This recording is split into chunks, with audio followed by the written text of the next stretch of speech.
முருகன் மூல மந்திரம். சரவண பவாய நம. ஓம் சர்வனா பவ்யா நம. அர்த்தம்: சரவண பவா என்பது முருகனின் முக்கிய நாமங்களில் ஒன்று. இதன் பொருள்: சரவண தாமரை தளிர்கள் நிறைந்த சரவணப் பொய்கையில் பிறந்தவர். பவா சகல உலகங்களையும் காத்து நிற்பவர்.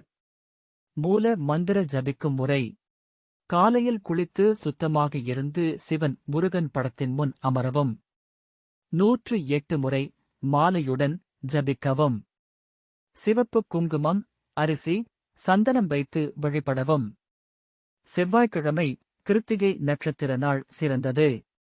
முருகன் மூல மந்திர நன்மைகள்: தடைகள் நீங்கும். வாழ்க்கையில் வரும் அனைத்து தடைகள் நீங்கி வெற்றி பெற உதவும். அருள், அறிவு, ஆற்றல், கல்வி, தொழில், வணிகத்தில் முன்னேற்றம் தரும். ஆரோக்கியம், உடல், மன நலம் கிடைக்கும். துணிவு, தைரியம், எதிரிகளை வெல்வதற்கும் பயம் நீங்கவும் உதவும். குடும்ப ஒற்றுமை: குடும்பத்தில் அமைதி, பாசம், ஒற்றுமை பெருகும். பிள்ளைப்பேறு: குழந்தை பெற விரும்புபவர்களுக்கு அருள் தரும். கடன் பிரச்சனை தீர்வு, பொருளாதார முன்னேற்றம். புதிதாக எமது யூனிக் கிட்ஸ் ஸ்டோரி சேனலுக்கு வரும் நண்பர்கள் சேனலை சப்ஸ்கிரைப் செய்துவிட்டு பாருங்கள். வீடியோவை 5 பேருக்கும் ஷேர் செய்யுங்கள், லைக் செய்யுங்கள்.